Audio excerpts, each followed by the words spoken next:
ಮುಖ್ಯಮಂತ್ರಿ ಆಗ್ತಾ ಇದ್ದಂತೆ ಸಣ್ಣ ರೈತರ ಸಾಲ ಮನ್ನಾ ಮಾಡಿದ್ದಾರೆ. ಯಾರು? ತಮಿಳುನಾಡಿನಲ್ಲಿ ವಿಜಯ್. 75,000 ರೂಪಾಯಿವರೆಗಿನ ರೈತರ ಸಾಲ ಮನ್ನಾ ಮಾಡಿದ್ದಾರೆ ಮುಖ್ಯಮಂತ್ರಿ ವಿಜಯ್ ಜೋಸೆಫ್. ವಿಜಯ್ ಘೋಷಣೆಗೆ ಬಹುಪರಾಕ್ ಅಂತ ತಮಿಳುನಾಡಿನ ರೈತರು ಹೇಳಿದ್ದಾರೆ. ಎಲ್ಲ ರೈತರು ಒಂದೇ ರೀ, ತಮಿಳುನಾಡು ಆಗಿರ್ಬೋದು, ಎಲ್ಲಿ ರೈತರಾಗಿರ್ಬೋದು. ನಮ್ಮ ರಾಜ್ಯದಲ್ಲೂ ಕೂಡ ವಿಜಯ್ ಮಾದರಿಯಲ್ಲೇ ಸಾಲ ಮನ್ನಾ ಮಾಡಿ ಅಂತ ರೈತರ ಕೂಗು ದೊಡ್ಡದಾಗಿದೆ. ರೈತ ಪರ ಯೋಜನೆಗಳು ಸರ್ಕಾರದಿಂದ ಈ ಸಲವಾದರೂ ಸಿಗ್ಲಿ ಅನ್ನುವ ಪ್ರಾಮಾಣಿಕ ಒಂದು ಬಯಕೆ ಇದೆ, ನಿರೀಕ್ಷೆ ಇದೆ, ಆಕಾಂಕ್ಷೆ ಇದೆ. ಆದರೆ ಅಂತಹ ಸಿಚುವೇಶನ್ ಇದೆಯಾ? ನಮ್ಮನ್ನು ಆಳುವಂಥ ನಾಯಕರು ನಮಗೆ ಪೂರಕವಾಗಿ ಇರ್ತಾರಾ ಅನ್ನುವ ಅನುಮಾನ ಕೂಡ ಸಹಜವಾಗಿ ಇದ್ದೇ ಇರುತ್ತೆ. ಹಾಗಾಗಿ ಅಹವಾಲು ಕೊಡಿ, ಖಂಡಿತ ಪರಿಶೀಲನೆ ನಡೆಸ್ತೀನಿ ಅನ್ನುವ ಮಾತನ್ನ ಹೇಳಿದ್ದಾರೆ. ಯಾರ ಸಾಲ, ಎಷ್ಟು ಸಾಲ ವಿವರ ಪಡೆದು ತೀರ್ಮಾನ ಮಾಡ್ತೀನಿ ಅನ್ನುವ ಮಾತನ್ನ ಹೇಳಿರೋದಿದೆಯಲ್ಲ, ಅದು ಕುತೂಹಲ ಹೆಚ್ಚಾಗಿದೆ, ಒಂದು ಆಶಾಭಾವನೆ ಕೂಡ ಮೂಡಿದೆ DK ಶಿವಕುಮಾರ್ ಅವರ ಆ ಮಾತಿನಿಂದ. ಬರ ಮತ್ತು ಸಾಲದ ಸುಳಿಯಲ್ಲಿ ಸಿಲುಕಿರುವ ರೈತರಿಗೆ ನಿಜಕ್ಕೂ ಕೂಡ ಸಿಹಿ ಸುದ್ದಿ ಸಿಗ್ಬೋದು. ಸಿಕ್ಕರೆ ನಮಗಂತೂ ಖುಷಿ ಆಗುತ್ತೆ. ರೈತರ ಸಾಲ ಮನ್ನಾ ಬಗ್ಗೆ DK ಸರ್ಕಾರ ಗಂಭೀರ ಚಿಂತನೆಯನ್ನು ನಡೆಸಿದ್ರೆ ಒಳಿತು ಅನ್ನುವ ಕಾಳಜಿ, ಒತ್ತಾಯ ಎಲ್ಲವನ್ನು ಕೂಡ ಅಶ್ವವೇಗ ಇವತ್ತು ಮಾಡ್ತಾ ಇದೆ. ಹಾಗಾದ್ರೆ ಅಷ್ಟಕ್ಕೂ ಈ ಒಂದು ಆಶಾಭಾವನೆ ಬರಲಿಕ್ಕೆ, ಈ ಒಂದು ಆಶಾ ಕಿರಣ ಉದ್ಭವಿಸಿರಲಿಕ್ಕೆ, ರೈತರ ಮನದಲ್ಲಿ ಒಂದು ಸಣ್ಣ ಒಂದು ಖುಷಿ ಬರಲಿಕ್ಕೆ ಅಥವಾ ಒಂದು ನಿರೀಕ್ಷೆ ಬರಲಿಕ್ಕೆ ಕಾರಣ ಏನು ಗೊತ್ತಾ? DK ಶಿವಕುಮಾರ್ ಅವರ ಆ ಮಾತು. ಎಸ್, ಅವ್ರು ಮಾತನಾಡಿರುವ ಮಾತನ್ನ ಒಂದು ಸಲ ಕೇಳಿಸ್ಕೊಂಡು ಬರೋಣ ಬನ್ನಿ. ಇನ್ನ 2-3 ದಿನ ಬಿಟ್ಟು ಬೆಳಗಾವಿಗೂ ಕೂಡ ಹೋಗ್ತಾ ಇದ್ದೀನಿ. ಸೊ ಎಲ್ಲಾ ಕಡೆ ಹಳ್ಳಿಲಿ ಏನಿದೆ ಸಮಸ್ಯೆ ನೋಡಿ, ಅದಕ್ಕೆ ಕಾನೂನು ಒಂದು ಚೌಕಟ್ಟಿದೆ. ಬರಗಾಲ ಘೋಷಣೆ ಮಾಡೋದು, ಸಮಸ್ಯೆ ಬಗೆಹರಿಸಬೇಕು ಅಂತ ಈ ಬೇಡಿಕೆಗಳೆಲ್ಲ ಜನ ಎಲ್ಲ ಕೊಟ್ಟಿದ್ದಾರೆ. ಅದಕ್ಕೆ ಹೊಸದಾಗಿ ಪ್ರಜಾ ಇಲಾಖೆ ಅಂತ ನೇಮಕ ಮಾಡಿ, ಅದಕ್ಕೆ ಒಂದು ಮಿನಿಸ್ಟ್ರಿನ ಇಟ್ಟು, ಅದಕ್ಕೆ ಎಲ್ಲ ಅವರ ಅರ್ಜಿಗಳನ್ನೆಲ್ಲ ಪರಿಶೀಲನೆ ಮಾಡಿ ಅವ್ರಿಗೆ ಎಷ್ಟು ನ್ಯಾಯ ಒದಗಿಸ್ಕೊಡ್ಬೇಕು ಆ ಕೆಲಸವನ್ನ ನಮ್ಮ ಸರ್ಕಾರ ಮಾಡ್ತದೆ.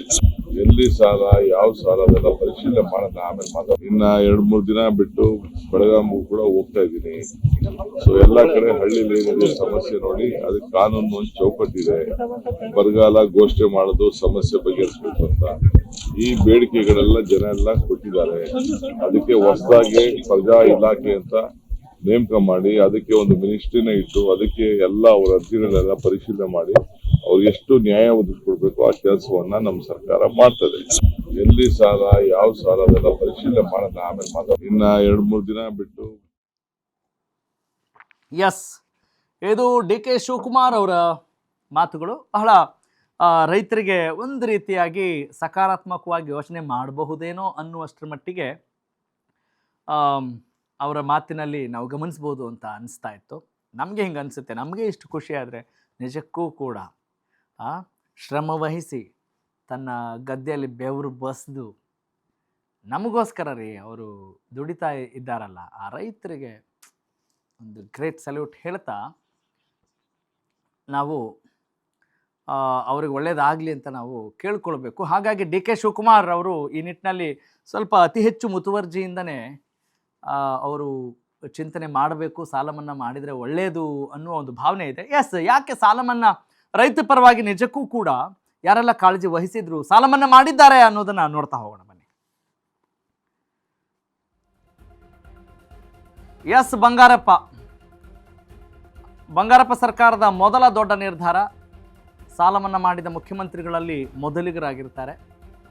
ಅದು ಎಸ್ ಬಂಗಾರಪ್ಪ, ವರ್ಣರಂಜಿತ ರಾಜಕಾರಣಿ. ಮೊದಲು ಸಾಲ ಮನ್ನಾ ಮಾಡಿದ್ದೆ ಎಸ್ ಬಂಗಾರಪ್ಪ, ಸಾರೆಕೊಪ್ಪ ಬಂಗಾರಪ್ಪ. ಎಸ್ ಬಂಗಾರಪ್ಪ ಅವರನ್ನ ರೈತರು ಯಾವತ್ತೂ ಮರೆತಿಲ್ಲ. ನಿಜ, ಯಾವುದೇ ಒಳ್ಳೆಯ ನಿರ್ಧಾರವನ್ನು ಕೈಗೊಂಡಾಗ ಆಯಾ ಕ್ಷೇತ್ರದ ಜನತೆ ಮರೆಯೋದಿಲ್ಲ, ಆದರೆ ರೈತರಂತೂ ಮರೆಯೋಕ್ಕೆ ಚಾನ್ಸೇ ಇಲ್ಲ. SM ಕೃಷ್ಣ ಅವಧಿಯಲ್ಲಿ ಬಡ್ಡಿ ಮನ್ನಾ ಮಾಡಲಾಗಿತ್ತು. ಸಾಲ ಮನ್ನಾ ಮಾಡಿದ CMಗಳ ಪೈಕಿ SM ಕೃಷ್ಣ ಅವರ ಹೆಸರು ಕೂಡ ಇಲ್ಲಿ ದೊಡ್ಡದಾಗಿ ಸದ್ದು ಮಾಡುತ್ತೆ. ಎಸ್ ಬಂಗಾರಪ್ಪ ಅವರ ನಂತರ ಸಾಲ ಮನ್ನಾ ವಿಚಾರ ಅಂತ ಬಂದಾಗ ಅದು SM ಕೃಷ್ಣ ಅವರ ಪಾತ್ರವೂ ಕೂಡ ಇದೆ. ರೈತರಿಗೆ ನೆರವು ನೀಡುವ ಉದ್ದೇಶದಿಂದ ವಿಶೇಷ ಕ್ರಮಗಳನ್ನು ಅಲ್ಲಿ ತೆಗೆದುಕೊಳ್ತಾರೆ, ವಿಶೇಷ ಪ್ಯಾಕೇಜ್ಗಳನ್ನು ಘೋಷಣೆ ಮಾಡ್ತಾರೆ. ಕಠೋರ ಬರಗಾಲವನ್ನು ಎದುರಿಸಿತ್ತು, ಬರಗಾಲ ಇತ್ತು ಕರ್ನಾಟಕ. ಆವಾಗ ಅಷ್ಟು ಅರ್ಥ ಮಾಡ್ಕೊಂಡಿಲ್ಲ ಅಂತ ಹೇಳಿದರೆ ಇನ್ನೇನ್ರಿ ನಾವು ಸರ್ಕಾರ ನಡೆಸಿ ಏನ್ರಿ ಪ್ರಯೋಜನ? ಅವನಿಲ್ಲ ಅಂದರೆ ಇಲ್ಲ ರೀ, ರೈತ ಇಲ್ಲ ಅಂದರೆ ಇಲ್ಲ. ರೈತರ ಕಷ್ಟವನ್ನು ಗಮನಿಸಿ ಸಾಲದ ಮೇಲಿನ ಬಡ್ಡಿಯನ್ನು ಮನ್ನಾ ಮಾಡ್ತಾರೆ SM ಕೃಷ್ಣ. ಸಾಲ ಮನ್ನಾ ಮಾಡಿದ CMಗಳ ಪೈಕಿ ಅವರ ಹೆಸರು ಕೂಡ ಸುದ್ದಿಯಲ್ಲಿದೆ. ಸಾವಿರಾರು ರೈತರಿಗೆ ಸ್ವಲ್ಪ ಮಟ್ಟಿನ ನೆಮ್ಮದಿ ಸಿಕ್ಕಿತ್ತು ಆಗ. ನಿಟ್ಟುಸಿರು ಬಿಡುವಂತಾಗಿತ್ತು. ಮತ್ತೆ ನಮ್ಮ ಬದುಕನ್ನು ಕಟ್ಕೊಳ್ಳೋಣ, ನಮ್ಮ ಭೂಮಿ ತಾಯಿಯ ಸೇವೆಯನ್ನು ಮಾಡೋಣ ಅನ್ನುವ ನಿಟ್ಟಿನಲ್ಲಿ ರೈತರು ಬಂದಿದ್ದರು. ಜಗದೀಶ್ ಶೆಟ್ಟರ್ ಅವಧಿಯಲ್ಲೂ ಕೂಡ ಸಾಲ ಮನ್ನಾ ಯೋಜನೆ ಇಲ್ಲಿ ಸಾಫಲ್ಯವನ್ನು ಕಂಡಿತ್ತು. ಹಾಗಾಗಿ ಆ ಒಂದು ಕೀರ್ತಿಯಲ್ಲಿ ಜಗದೀಶ್ ಶೆಟ್ಟರ್ ಅವರು ಕೂಡ ಇದ್ದಾರೆ. ಸಾಲ ಮನ್ನಾ ಮಾಡಿದ ಸಿಎಂಗಳ ಪೈಕಿ ಜಗದೀಶ್ ಶೆಟ್ಟರ್ ಅವರ ಹೆಸರು ಕೂಡ ದೊಡ್ಡದಾಗಿ ಸದ್ದು ಮಾಡ್ತಾ ಇದೆ. ರೈತರಿಗೆ ಅನುಕೂಲವಾಗುವಂತೆ ಸಾಲ ಮನ್ನಾವನ್ನು ತಕ್ಕ ಮಟ್ಟಿಗೆ ಅವರು ಮಾಡಿದರು. ಅಂದರೆ ಸಣ್ಣ ರೈತರು ಅಂತ ಹೇಳಿದರೆ ಸಣ್ಣ ಹಿಡುವಳಿದಾರರು ಅಂತ ಅರ್ಥ. ಸಾಲ ಮನ್ನಾ ಮಾಡಿದಂಥ ಒಂದು ಕೀರ್ತಿ ಜಗದೀಶ್ ಶೆಟ್ಟರ್ ಅವರಿಗೂ ಕೂಡ ಸಲ್ಲತ್ತೆ. ಇನ್ನು 2013 ಚುನಾವಣೆಗೆ ಮುನ್ನ ಸಾಲ ಮನ್ನಾ ಘೋಷಣೆಯನ್ನು ಮಾಡಿದರು ಸಿದ್ದರಾಮಯ್ಯನವರು. ಎಸ್, ಮಾಜಿ ಮುಖ್ಯಮಂತ್ರಿ ಸಿದ್ದರಾಮಯ್ಯನವರು ದೊಡ್ಡ ಮಟ್ಟದ ಒಂದು ಹೆಸರನ್ನು ಮಾಡಿದ್ದಾರೆ. ಗೆದ್ದ ಬಳಿಕ ಸಾಲ ಮನ್ನಾ ಮಾಡಿತ್ತು ಸಿದ್ದರಾಮಯ್ಯ ಸರ್ಕಾರ. ಹೀಗಾಗಿ ಸಾಲ ಮನ್ನಾ ಮಾಡಿದವರ ಪೈಕಿ ಇವರ ಹೆಸರು ಕೂಡ ದೊಡ್ಡದಾಗಿ ಘರ್ಜಿಸುತ್ತೆ. 50,000 ರೂಪಾಯಿವರೆಗೆ ಸಹಕಾರ ಸಂಘಗಳಲ್ಲಿ ಪಡೆದಂಥ ಸಾಲ ಮನ್ನಾವನ್ನು ಕಂಪ್ಲೀಟ್ ಮಾಡಿದರು. ಅಂದರೆ ಕಂಪ್ಲೀಟಾಗಿ ಸಾಲ ಮನ್ನಾ ಮಾಡಿತ್ತು ಸಿದ್ದರಾಮಯ್ಯ ಸರ್ಕಾರ. ಸಾಲ ಮನ್ನಾ ಘೋಷಣೆಯಿಂದ ಎಷ್ಟು ಲಕ್ಷ ರೈತರಿಗೆ ಲಾಭ ಆಗಿತ್ತು ಅನ್ನೋದನ್ನು ನೀವು ನೋಡ್ಬೋದು. 22.27 ಲಕ್ಷ, 22,27,000 ರೈತರಿಗೆ ಇದರಿಂದ ಅನುಕೂಲ ಆಗಿತ್ತು.